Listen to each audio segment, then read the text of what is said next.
Hi, good afternoon. We are here in Brazil, Campinas, São Paulo, on the occasion of the RAPS, Brazilian Virtual Retinal Society meeting. And we have an honor to have here Rajeev Muni from Canada and from the University of Toronto. And it's a great pleasure to have you here. Thank you, Hudson. Please tell me, how was your first approach to Brazil? How have you been here? And what do you think people are looking at your techniques and what you do there as compared with the world? So I think that we're learning that allowing the retina to attach slowly, using smaller gas bubbles, trying to do surgery as soon as possible. This opens the door to a procedure like Pneumatic, where you can do it right away.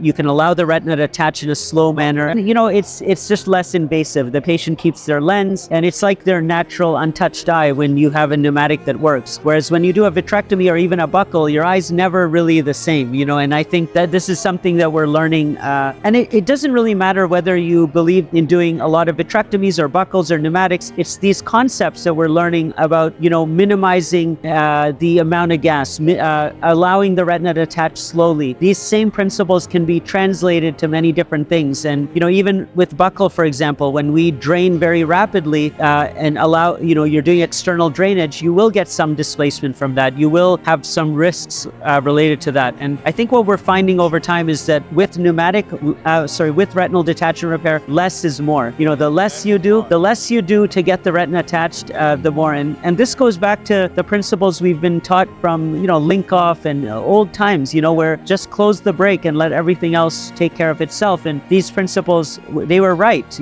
but they didn't have the imaging to prove it, and now we can prove it, so yeah. Of course, we had the simple thought years ago, many years ago actually, that only macula on or macula off was enough to say that, okay, your retina is attached or not, or you have a good or bad outcome. But today, we have FAF, we have so many imaging techniques to show that the vessel displacement, for example, is still very important in terms of the outcome of retinal detachments, that we are switching the technique for more modern, which is less more. Exactly. I think that Pneumatic, picked up the most. It became more popular recently because of the displacement work. So I think that people on one hand said, well, I want to do one and done. I want to do one procedure. I want it to be attached. And vitrectomy is going to give me a higher success rate, single operation, than Pneumatic. But once you start showing people that the retina is attached in the wrong position, that changes the mindset. I think people start to feel a little uncomfortable, a little bit questioning of their technique, because yes, the retina is attached, but it's in the wrong spot. So how successful is it really? And I think, well, I haven't been doing that. I think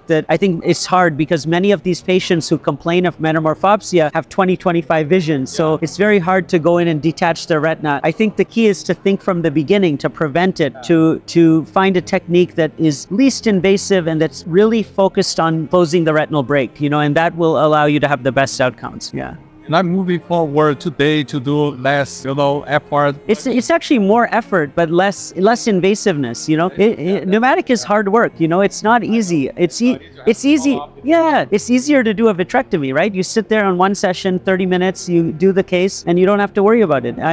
But just because it's faster and more efficient, it doesn't mean it's better. Yeah. So we have to actually put, as retinal surgeons, more effort to do things in a minimally invasive manner to get the best outcome for the patient. And that is something that we should be proud of. That I really appreciate your time. Thank you. Welcome again for being here. Thank you so much, Hudson. Yeah, it was nice being in Brazil. Thank you very much. I hope you're going to enjoy a lot. Yeah, well, I'll be back soon, I'm sure. Yeah, thank you.